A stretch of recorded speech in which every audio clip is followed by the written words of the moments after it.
Good evening to everyone, and I welcome you all to this month's session by Narrating Difference. And for today's session, we have Dr. Laltleipuii, ICFAI University. I invite Candle to introduce the speaker to us. Good evening, everyone. Our speaker today, Dr. Laltleipuii, is an assistant professor at ICFAI University, Mizoram. She completed her PhD at the English and Foreign Languages University and has authored a book titled Mizoram Ziarang, an instrumental study of Mizophonies.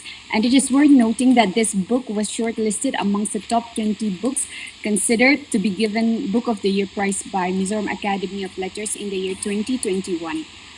Her current research focuses on the documentation of lesser-known and endangered languages of Mizoram, with particular interest in both segmental and supersegmental aspects of language study. And I hand over the time to Dr. Laltleipuii. Okay, good evening everyone.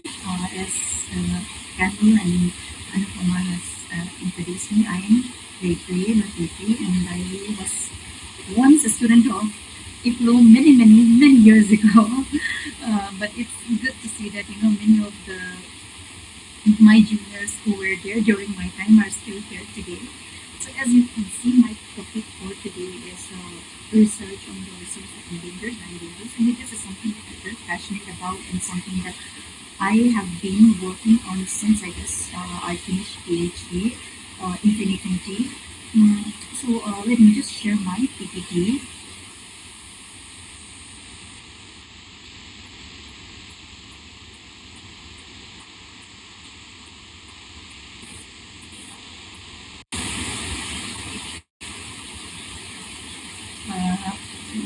Okay, so as you can see, my topic is research on low resource and endangered languages. So I will be focusing on the languages of Mizoram, particularly I will be focusing on my own research, and I will be talking about it. So I have framed my talk in such a way that I am talking about the chronological profile because it is so necessary for documenting endangered languages and other languages of Mizoram.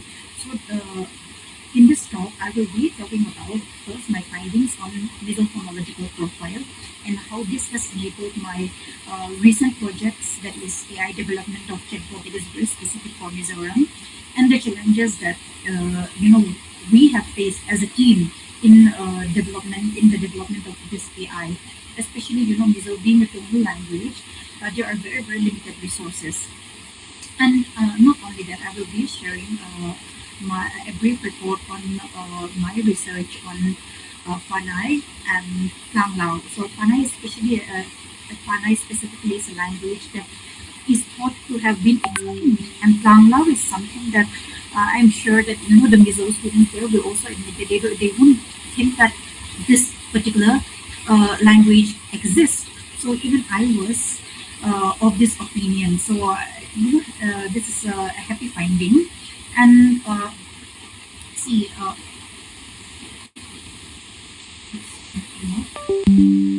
not very good with technology, so bear with me. So these are the things that I will be discussing. So I will be discussing the typological, distinctive, chronological profile, the challenges that we are facing, and then a brief report on the preliminary findings of two extinct languages, or in this case, since we found that there are speakers living still, critically endangered languages. So going to the next slide, what makes a language low resource, or what makes a language underdocumented? So in a broader linguistic term, we usually categorize language under the UNESCO framework. So we can say a language is vulnerable, we can say language is critically endangered, or that a language is dormant, or in some cases extinct, which is the case in Panay and Klanglao. So when we talk about low resource languages, this is particularly relevant in a contemporary society because we are entering entering a world of machine translation, we are entering a world of AI, and we are starting to use languages like, low resource. So in linguistic typology, language are usually described, let's just forget what low resource is for a moment. In linguistic typology, languages are usually distinguished between a language that is well described and a language that is under described. So when we talk about languages that are well described, we are talking about languages like English, we're talking about German, we're talking about French. And the reason that we are saying that they are well described is because they attract researchers. And because they attract researchers, they have this extensive grammar and scientific documentation of their language. People have studied them. People have studied them extensively. People have studied them comprehensively. So what this means is that you will literally find many resources for these, well-described languages. On the other hand, if you go to, if you think about under-described languages, the opposite of well-described language is under-described language. What this means is that they lack documentation, they lack researchers, and partly the reason is because they're not under. So within this linguistic typology, usually generally how we describe language is a language that is very well described. For example, French and English and German are well described. And the reason is because they attract researchers. And because they attract researchers, there are many researchers done on the language. So therefore, they have extensive documentation on the grammar and the language itself.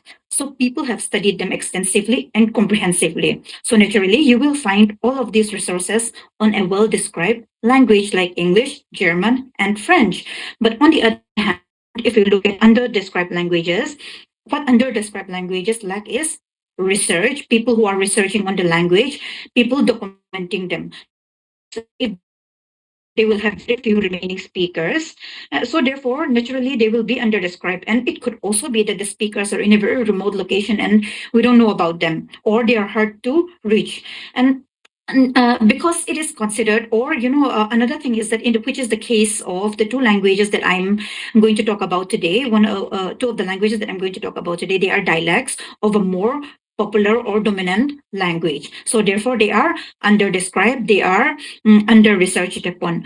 So this is the case in Mizoram. Most of the languages, when I say these two languages are under research, what we have to understand is that most of the languages in Mizoram are under-described. Even the dominant language, the lingua franca, Mizo, as you might know, these are under-described. So the most extensive, I will just give you an example of why this is so under-described, because even now as we are looking at even now as I'm working with AI experts and we are talking about grammar, creating a grammar book, the only book that we can refer to in terms of grammar, the most extensive work on Mizo grammar is by Dr. Sangte, which is in 1993. And when we talk about, tone and intonation, I think that my paper is the only additional contribution in a more recently, my own PhD. And then there is this Dr. Wendy who did her phonological study in IIT. So two of these papers are the only ones that have most recently came up with or researched upon intonational language. So when I say Mizo is under-described, it is truly under-described. So what this does is that when a language is under-described, it directly impacts the vitality of the language. So even in AI development, the development of AI itself, when we are going to integrate it into Mizo, or when we are going to integrate AI into the Mizo language, this under documentation of the language is impacted by this. So what we have to understand is that being under-described is not just an academic gap, but what it does is that it has real-world consequences. So without a comprehensive description of a phonological system that I'm going to talk about later, it is impossible to build accurate text-to-speech or speech-to-text or have trained machine translation systems. And not only when there is no proper documentation, what happens is that it can even lead to language loss, which is the case of Klanglao and Fai, two languages that I'm going to talk about later. So why do segmental and suprasegmental inventories matter? When I talk about segmental and suprasegmental, what I mean is that by segmental, I'm talking about the consonants and the vowels to create an inventory of consonants and vowels. When I talk about suprasegmentals, what it means is that, beyond language, beyond language, it is the tones, the intonation. So why do they matter?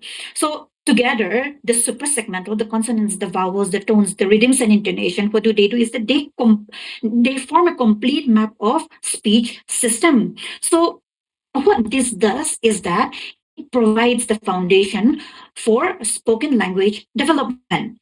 And then for endangered languages specifically, documenting both of these levels, segmental and suprasegmental level, is critically important. And the reason why it's important is because if we preserve the sounds and the tones, it preserves the meaning making words, the grammatical information that they can give. So, especially in a language like Mizo, tone is lexical and tone is also grammatical. What this means is that if the same word is pronounced differently, then it can mean different thing. Same word. Like there is no change in the vowels and consonants, just the same word. And then the same word, if you use different tone, can have there can be change in the grammatical function. So it tone influences meaning and tone influences grammatical function. So if there is no documentation of the full tonal system, what happens is that a large portion of the language meaning system, it's lost. So, especially in Mizo, it is imperative to understand that we should focus not just on sound, but in tone change as well. And the reason I'm saying this is because, when people look at languages like Mizo, they know that it's a tone language, but they tend to focus overwhelmingly on just the consonants and the vowels to record the consonants and the vowels. And this negatively influences the knowledge about the tone change. And not only that, it also influences the implication of how we understand the language. So, and when you look at these segmentals and suprasegmental levels, what I was studying both of this in my book that Campbell has mentioned, and these levels captures rare phonological features. So if you look at the screen right now, Mizo has unique phonological profile. Why do we say Mizo has a unique phonological profile? So this is I did my a very extensive research during COVID period, which is 2020. I decided to create a Mizo segmental inventory. Actually, this is an extension of my PhD thesis. This was the gap that I saw. I was unable to use phonetical inventory because it did not exist at that time. And I had to do my own research. I had to create my own inventory and then use that in my thesis. And that was not a part of my thesis also. So in extension of that, I decided to work on this. I saw the gap that existed. So through this, what I found is that Mizo has this unique phonological profile. So, and so before I go into this, I wanted to talk about why establishing this segmental and suprasegmental inventory is necessary. As I said, even I was struggling during my PhD, and I wanted to first reason was that I didn't want other scholars to struggle as I did, and I wanted to contribute to the existing literature to fill the gap. To fill the significant gap that I saw was in the linguistic documentation of Mizo language. And then secondly, since I wanted to explore other languages of Mizoram, I needed to create a comparative benchmark. So if I were to study other languages and dialects of the region, then there need to be a benchmark. I don't have to, I don't have to go to Chinese or Chinese language. The language. There's inventory system, Thai inventory system, Bhasa inventory system. I wanted a very a benchmark that is very, very close related to the language in Mizoram. So these are the two reasons why I decided that I wanted to create this system. So I will not go into the specificities of this, but these are the unique phonological profile that I have selected out of my research. So what is more significant in this out of, what I find significant was that there is a presence of 6 affricate, and this is very significant in a sense that the number is significant, but I will talk about why the specific affricate is also significant later. It is significant because Mizo has sounds, six affricate sounds, and this kind of a kind of language that uses six is only 7.5% in the world. So a study was done by Madison and Ladefoged, where they studied languages of the world extensively, and their book is titled Sounds of World Languages. So they recorded that only 7.5% of the world uses six languages. So why so aside from the number, why this is unique is because what makes misophonium typologically unique is that we rarely find, the first sound, if you, as you can see here, the first, this lateral affricate are rarely found in Tibeto-Burman languages.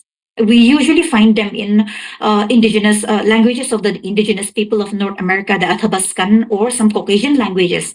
And then not only that, the second point being that the combination of these three specific sound is very unusual. And then lastly, if we look at this, not many languages have six affricate. And when we say not many languages have six affricate, it is not a feature of Tibeto-Burman languages.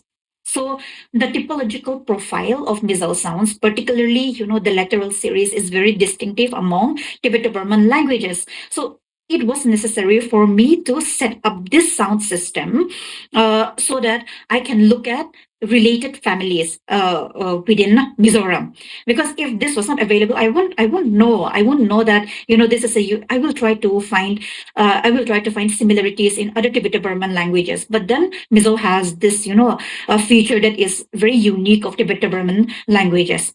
I'm going to and then the vowel system is not that unique, and I'm just going to show you the system that I have set up. So this is a system that I have set up, the sounds that Mizo is using. We have the 5 vowel system, we have the diphthong, we have the triphthong, and then we have all the consonants, all the sounds that Mizo languages uses is listed in this. And this is something that I am going to continue using unless I improve upon it, or unless there is a necessity to improve upon it. This is something that I will be using as a benchmark for my future research. And then there is also this tonal inventory. Tone marker is very, very important. As I said, Mizo is a tone language. So therefore, we need to mark tones correctly, especially in AI. A tone is very important. And so what I am doing here is that I am creating different kind of tone marking system, because one tone marking system cannot be applied to all fields. So based on the necessity, of the researcher, then they can adopt different kind of tone marking system. It can be numerical, it can be alphabetical, or it can be diacritic. So these are the systems that I have set up. So now, coming to the development of AI models, there were challenges faced. As I said, Mizo is a low resource language. So this is my most recent model, and I'm working with a startup company, Mizomate. They have developed Shyatna AI. So during this process, what I've come to realize is that there are several challenges that we are facing as low resource language speaker or underdocumented. When the language is underdocumented, the first being that many of our data are not open source data sets. Like if you are going to train a model for English, then I'm sure that there are many open access data. But such is not the case for Mizo language. There are not many open access data. And then the second is that even if there are translated works, these are not digitized. And the government bodies and the institutional bodies, they are hardly making any effort to digitalize these works that are existing in Mizoram, which is affecting the local languages. So, and thus in turn, it is making our task more challenging. So, but again, this is also where our earlier linguistic research came into play. We were able to, set up accurate phoneme grapheme mapping. And I'm not going to go into the specificities of this, because if I explain it, it's a bit technically linguistic term. But I will say that when we talk about phoneme grapheme, what it means is that how words are actually pronounced. So we write a word down, and how it is pronounced is completely different. So the phoneme grapheme mapping will ensure that there is an accurate pronunciation. So basically, that is what phoneme grapheme does.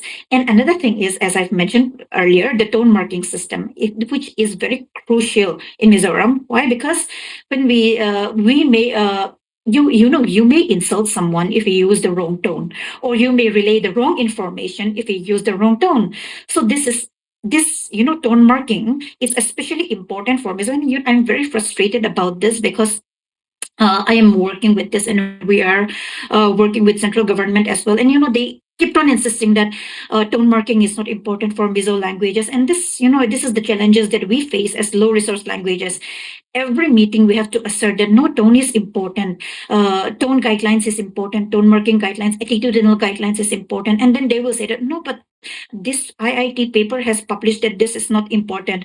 But then as someone who speaks the language, as someone who is facing this challenge, I think that I think this has to do with our language not being well recognized, our language being under documented. And I said, why this is important, because tonal language is for tonal language like Mizo, using the correct tones is very crucial. If you, again, I repeat, if you use the different tone, the word meanings changes completely. So for this reason, getting the tones right is essential, and it is not just preferred. Okay, so we don't just prefer it. It is essential. So the challenge here is that most natural language processing tools are made for languages that do not use tone, and they're trying to homogenize it. So therefore, the existing models, the common methods that we are using for creating AI chatbot models, they do not account for tones, which and we are facing this struggle even now as we are conducting meetings. The central, they don't understand that tone is important. So to create effective natural language processing for Mizo, what we needed to have both corpus data and to incorporate this tonal information throughout the process of training our models. That is, and in order to do that, what we needed to do was we needed to set up guidelines that I have discussed earlier, the tone markers, tone marking system, not just tone marking system, grapheme phoneme as well. All of this, we needed to set it up. And because it is essential to bridge the gap between text and spoken language. What is AI? What is chatbot about? We are talking about, talking to Siri and it replying back to us in a language that we know, in an intonation that we know. That is our main goal. So if that is not inculcated properly, then we will have severe meaning distortions, especially in speech to speech system. When we talk to a machine and it replies us in a word that we know, but in an intonation that we don't understand. So that is one of the challenge that we faced, and I would like to show that this is the model that we have developed. So we are currently developing it specifically for Mizo language. So I would like to say that maybe it would not be a stretch to say that the data set that we have compiled for this is among the most, if not the most comprehensive available for Mizo language. So it is available for download in iOS and Android. It's not perfect, but we're working to slowly improve it. So now I think that we are going to go to my project on Fanai and Tlanglao. So this is an ongoing research as well. So in both cases, the goal was not to comprehensively document them, but to have an initial assessment. So this is an ongoing project. You might have questions about it, but again, we are at a very initial state in both projects. So for FANA, I'm working with other researchers, and I'm also working with historians. So for many years, Fanai was believed to have been extinct. Why? Because the Fanai clans who are living in Aizol, people who call themselves Fanais, they no longer use Fanai, and also not just Aizol, outside of Aizol as well, even in the villages. So what happened was that this is totally accidental. I had an encounter with an individual whose parents spoke Fanai. So I was very intrigued by this, and then I was introduced to a family member of this person who says that there is this individual in the southern region who has documents on Fanai written in Fanai. So I contacted this person, but the problem was that this is this almost stopped our project. Uh, his his system was corrupted. His system was corrupted, and all the existing documents was in that corrupted system. So we are trying to fix that. We have spent lots of money, but we are unable to fix it at the moment. So the problem with this is that all of these sources, all the hope that we pinned on this hard drive, it was corrupted, and uh, it was very devastating for us. Mm. And then when I was invited for a talk in MZU, I came across one historian in Mizoram University who was very interested in Fanai. And this person told me that one of their students was working towards, uh, tracing all of this genealogy and all of that. So then this is how I came to collaborate with the historians from Mizoram University. So with their help, what we did was we did a genealogy study, and we were able to trace the root of Fanai chief, one of their chief. And we were able to identify that they originated from Myanmar borders in Mizoram. So we were able to find that the chief of Fanai came from Ramkhau village, which is in Myanmar in itself. So the problem with this again is that we cannot reach Myanmar. We cannot go into Myanmar. Even if we go to the bordering, what happens is that there is, we know the political unrest that is happening in Myanmar. So we were planning to travel, I think, last year, but then the military entered the region, and then there was bombing happening. So we were stuck in Sampai for a region. We waited it out, and then they told us that it's better not to go to this region. So then we stopped. So, but then luckily, someone told us that there was this person who came from Ramkhau many years ago. She came as a 7-year-old girl as a refugee to Aizawl. So we located her in Kulikon, and so the video that you see here is our interview of her. But the issue was that since she has been in Aizawl since she was 7, she no longer speaks Ramkhau. But we were able to interview her. We'll just play this.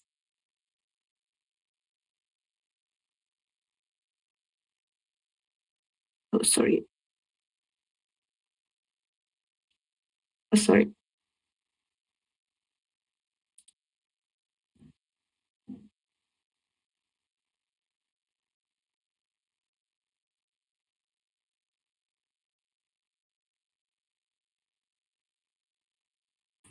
I don't think we can hear it.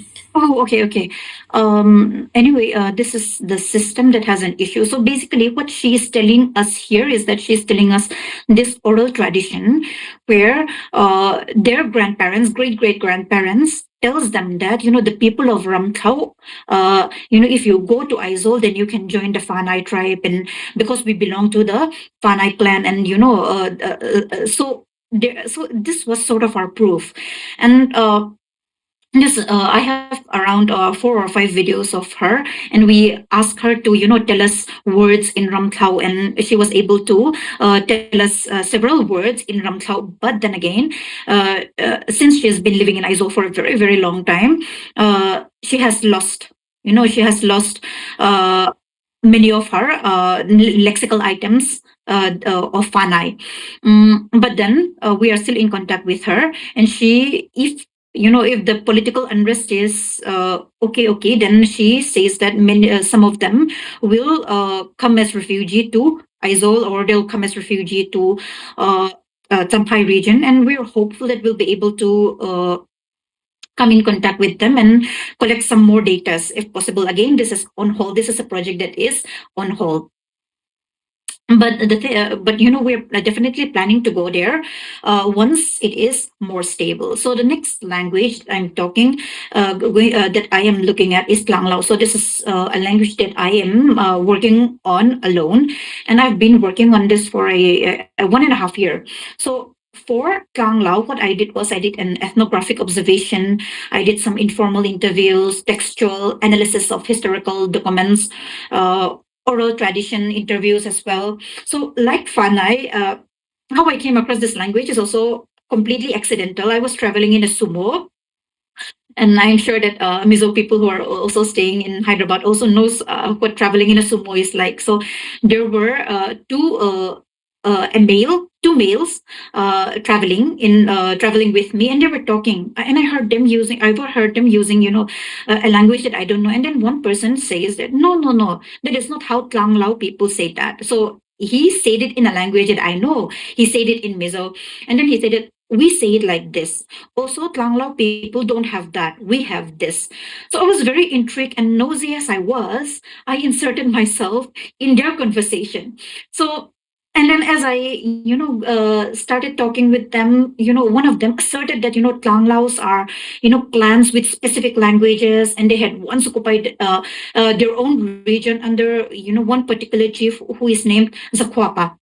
So, what we have to understand is that prior to this communication, I did not know that Tlanglao language exists.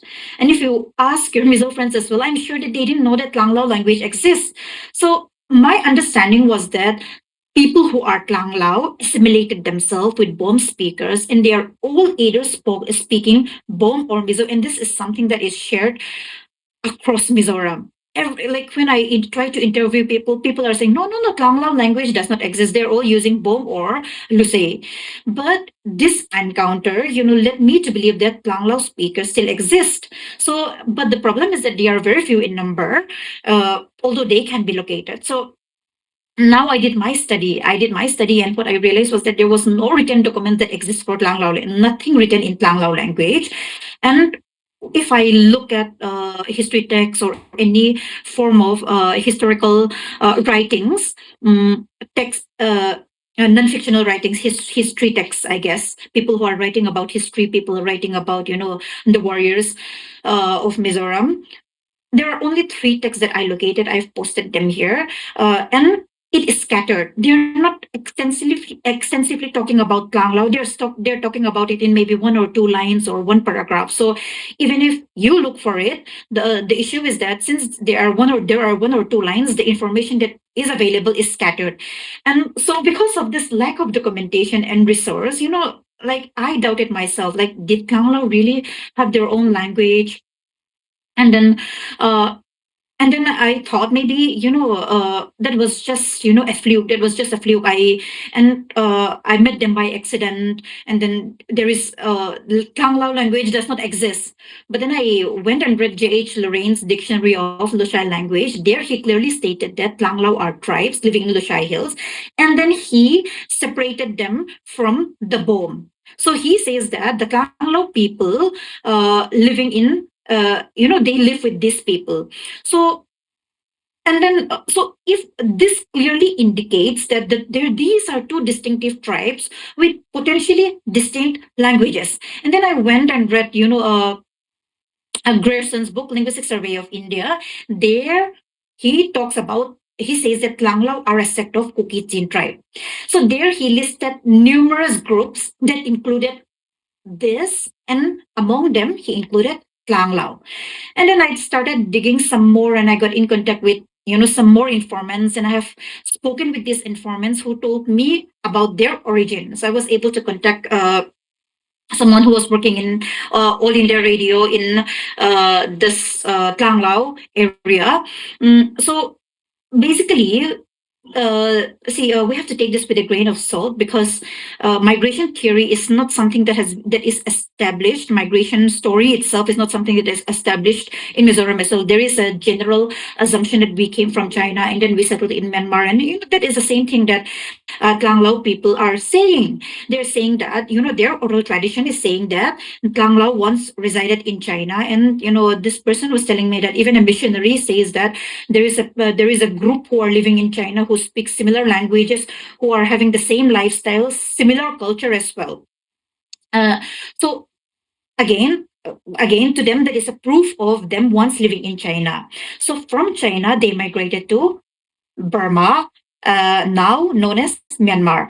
And here they settled along Chinquin River, and then eventually they moved to Aizawl. So their historical settlement in Aizawl, I've listed them down here. So these are the known historical settlements of the Tlanglao people. So this informant tells me that, stone monuments and carvings in Lungtian and Cherlun are left behind by the Tlanglao people, and this is yet to be verified. This is yet to be verified. This is not verified, but they truly believe that all these stone monuments are left behind by the Tlanglao people. So Tlanglao, what happens is that they eventually settled in the southern region of Mizoram in Huipum. So there, their chief Zakwapa ruled until the chieftainship was, abolished, and then they were grouped under the Chakma Autonomous District Council. So I have made further inquiries and found that, because of this, the chieftainship was abolished, and because they were grouped under the Chakma District Council, because of all of the socio-political factors, many Tlanglao have relocated from Huipum, and with majority of them settling down in Rengklang. So some have settled in Aizol. There are some people that I've met who are Tlanglao, but they don't speak the language. Those in Aizol no longer speaks the language. So these are the 5 prominent regions where Tlanglao are known to have settled: China, Myanmar, Tripura, Bangladesh, and Mizoram. So again, this is due to social, political, and economic factors. Okay, and many of them have lost touch with their language. So then I tried to focus finding on the speakers, and I was directed to 3 specific locations: Soilung, Saizo, and Rangte. But again, this remains unconfirmed because this is my most recent finding. I think I was able to, my informant was able to locate them. I think it was in March. And I don't have the time to travel. And also this takes time. This requires money. This takes time. And this is the son of the last chief of Tlanglon, he's now 88 years old. And if I am to interview him and to document that, I need to move fast, is what is what I'm told. So in all of this, in all my discussion, what I would like to say is that if I were to document all these languages, Fanai, Tlanglao, and if I'm lucky enough to find speakers, the phonological inventory that I have presented in the beginning will serve as a benchmark to document the sounds and the tones of these languages. So it will setting up all of this will make it easier, not just for me but also other researchers as well. And I would like to add that Mizoram is a land of rich linguistic diversity and culture, as you can clearly see, and these are slowly disappearing. And it's such a sad thing, and I feel that now is a good time to document and preserve them if anyone is interested. Okay, and then thank you, everyone.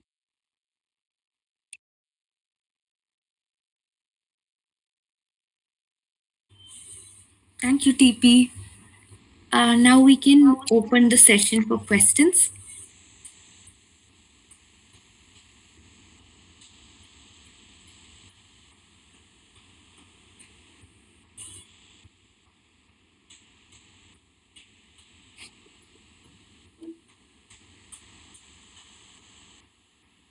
You can unmute or put your question in the chat box.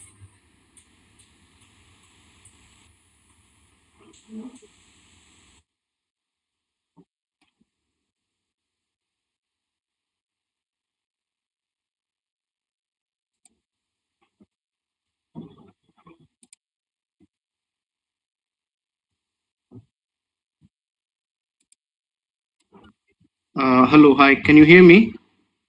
Yes, I'm able to hear you. Yeah, hi. First of all, thank you for the presentation. It was very informative. So, just want to understand one thing. You mentioned gave some examples of the complex structure of affricates, right, in the beginning of the presentation. Yes. Yeah. So I just wanted to understand that thing from this methodology point of view. The way you analyze the consonant clusters of affricates, because affricates generally in a lot of other languages they are a combination of stop plus this fricative kind of articulation. But then I remember reading this thesis by I think Dr. Nisa on the consonantal inventory of Tenidae. I think if I remember it correctly. So she's given examples of affricates in Tenidae where Atenidi also is another language which is, I think, which has complex structure of affricates, like the examples you gave. So when you do segmentation of these complex consonant clusters, like the stop, traditionally what we think of an affricate is there is stop plus a fricative kind of a structure. But then when there are like three consonants, or when there are aspirated affricates, then how do you kind of especially if there is no work done and there is no consonantal inventory that exists, so you collect data and you analyze the segments from the scratch. So how do you generally determine that this affricate is phonemic and not allophonic, or anything else? Because it can be very confusing to determine whether it's a separate consonantal unit in itself, or it's an affricate. So I mean, I hope you understood my question. Yes, yes, I understand your question. And Nisa is actually my senior. I'm so happy that you've read her thesis. And so I'm also in contact with her. So basically, what happens is that when we look at when we say that this is an affricate, or this cluster is an affricate, what we see here is that we just don't look at the sound system. We just don't look at the sound in isolation. We look at the broader phonological aspects of the language, how it functions. So when you look at the how language, or how sounds for that matter, are used in Mizo language, what you will find is that actually you cannot have consonant clusters in the language. If there is consonant cluster, then there is vowel epenthesis. There will always be a vowel epenthesis. So when cluster happens, then we know that it is one phoneme, a single cluster phoneme, and not three separate clusters. Yeah, I mean, I understood that. Yes. So, I mean, I asked that question because generally, I mean, in the traditional literature, generally we defined affricates uh, as like a combination of stop plus fricative articulation. But then when there is stop and fricative, and then there is co-articulatory effect with that, then it becomes difficult to Aspiration, you define. mean? I mean, when you gave a few examples in the beginning, I saw that there was aspiration feature also marked. Yes, yes, yes. Yeah, so those were aspirated affricates. Yes, yes. Those are aspirated affricates. And then there were certain examples of lateral articulation Yes, also. lateral articulation as well. Yeah, so that is what I was curious about, because traditional literature defines them in a different way, and I Yes, think yes. like, So, yeah. have you taken a look at Tibeto-Burman languages? Mm, because uh, uh, for this particular analysis, what I did was I took a look at languages, Tibeto-Burman languages that are very closely related to my language. And if I was unable to, locate them, see, it's very difficult. So if I look at, you're specifically talking about HL, right? Lateral affricate. Yes, yes, yes. Okay, so it was either no, not fricative. It's a literal approximant. So this particular, no, this is not an affricate. This is an approximant. Sorry, I think I got confused then. Can you please open the slide? Yeah, Examples of affricates. yeah. I've opened the slide. Can you identify which one you're talking about? Yeah, I think it was the dental affricates, and after that there, yeah, the dental affricates, and the last example in alveolar rhotic affricates. Where there is a Yeah, lateral sound in the middle. yeah. So yeah, I understand where you're coming from, because we're talking about co-articulation. When we talk about co-articulation, especially in affricate, we're talking about plosive, and then we're talking about ending it with that. But if you look at this, it starts with a plosive and then ends with a fricative, right? But okay, for this particular alveolar rhotic affricate, and for this dental affricate, I made a mistake in the symbols. So yeah, I understand where the Yeah, I mean, I was mix sort up of is coming confused from. about Yeah, that, I but yeah. see. So, Yeah. No, actually, I made a mistake in the symbols. So yeah, L is not supposed to be there. I'm so yeah, sorry about this. Yeah. No, no, it's all right. I mean, thank you. Yeah. Regardless, it was Yeah. very Yeah. Yeah. informative. Yes. Yes. Yes.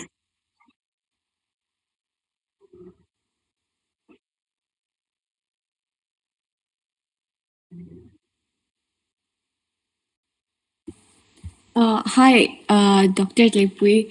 Thank you for Yeah. the presentation. I have a question which is a lot less technical, but nonetheless, uh, we're using the Roman script for writing, which was introduced by the missionaries. And as your presentation, I feel, has clearly indicated, there are certain sounds and things that are lost, especially with the rise fall, those tone markers that are currently in use now.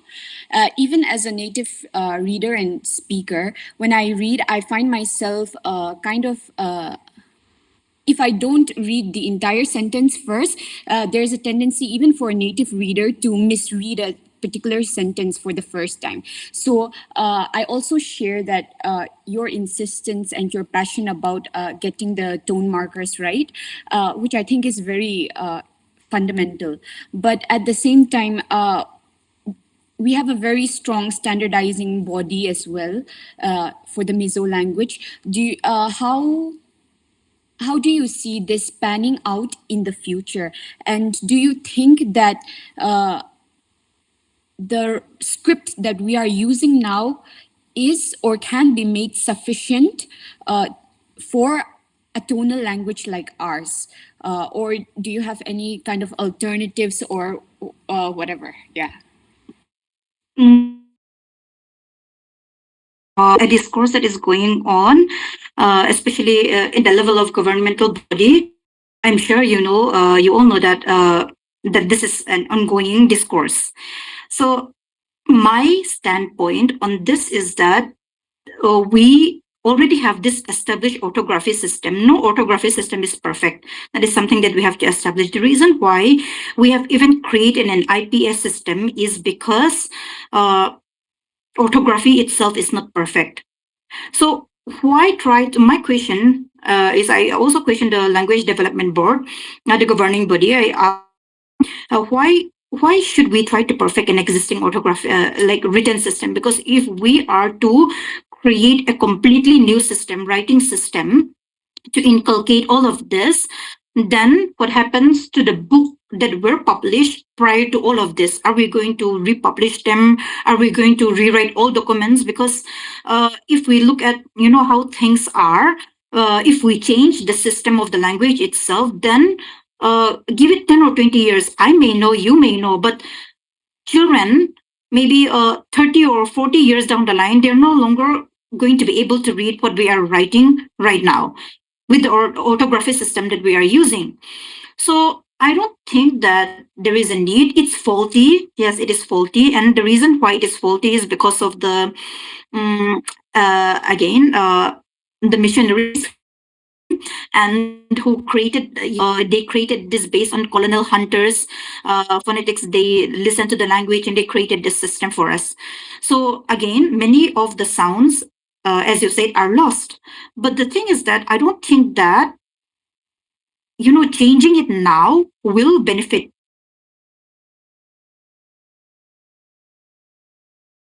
If we want a specific, like the English people are doing, if we want a specific book or a specific, say for example, dictionary, we can have a pronouncing dictionary where it indicates the tone and intonation. Because if we know the language, the words and the intonations, the words and the items are understood in context. So for now, my standpoint would be that, leave the orthography as is, and if need be, maybe inculcate this tone marking system where necessary. For example, the project that I'm looking at right now, AI, because AI needs training. Maybe inculcate there, but not necessarily in textbook, because if we have so many tone marking system, then what happens is that it might take away from the reading experience. I don't know. That is my standpoint in terms of orthography. And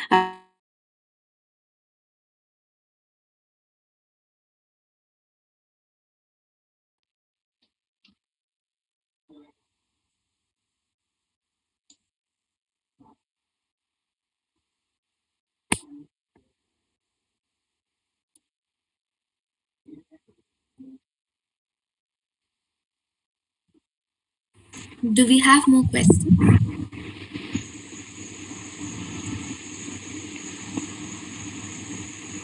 Yeah, it. Thank you very much. It sort of, vindicates a lot of stuff that I sort of, I won't say instinctively, but work like yours and Candles has made, sort of brought to the surface that is it necessary to, I mean, is it necessary for a book to be written? In the sense that if it is possible for a tonal language to be taught as heard, because surely, I mean, given the politics of the way in which the language is and what it's used for now, do you think that you keep the orthography as it is, as you say, and uh, it's not necessary to teach people how to write this language, rather they should be able to understand and speak? And I mean, oral composition is not such a great thing actually, because people have been doing it for years. So do you think that that is possible, that if we don't write it down, then that's fine? I mean, if it is possible to use, as you're saying, AI perhaps, and I mean, I don't know how else, but maybe some other in other ways too, in which one could convey, as I mean, you said that when it's written, it's completely different, and if the tone is wrong, the meaning might very well change. So, if the meaning changes, then all the purpose of learning or using a language is, I mean, lost, I would say.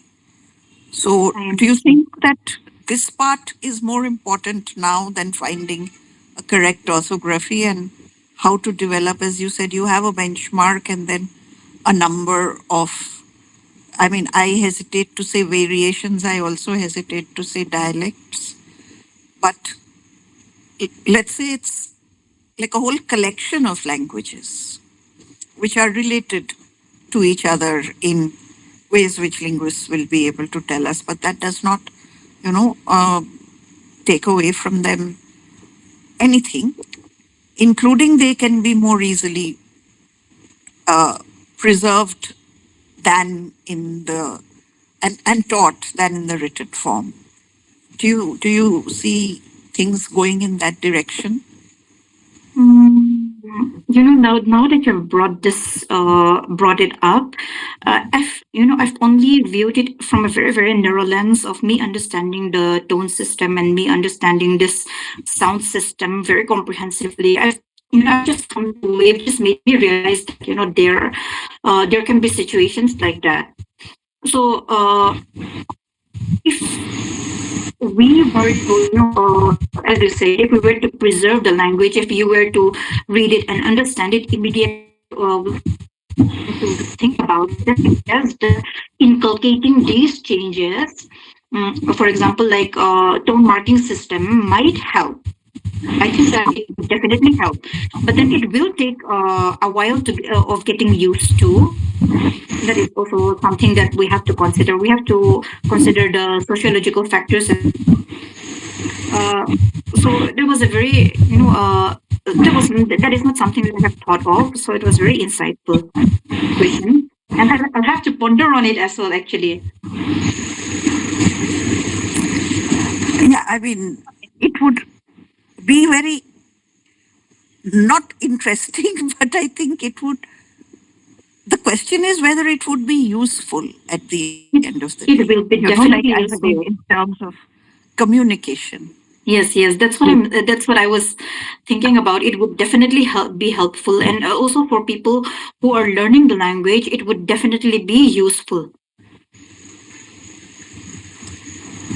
So So now I have to, rethink of what I've earlier taught. What I said earlier about, not inculcating the tone marking system and all. Then that is something that I'll have to consider, because again, I was only looking at it from a very, very narrow perspective, where I myself understand the tone marking system. And then I don't need to do all of this. So, actually, that's a very interesting take also. Yeah, I mean, as a linguist, you would understand. Yes, yes. But Yes. I mean, as just a normal person who learns the Yes, alphabet, yes.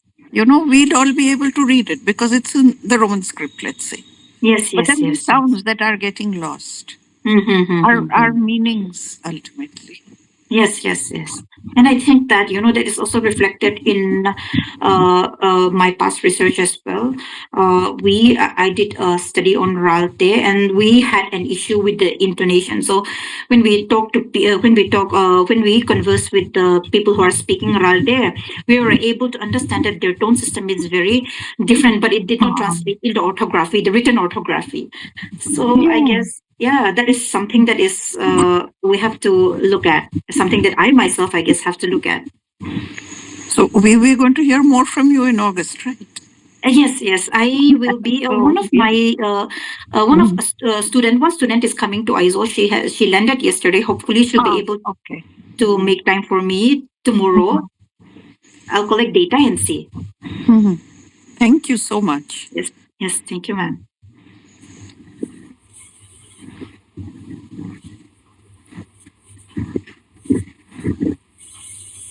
Do we have more questions?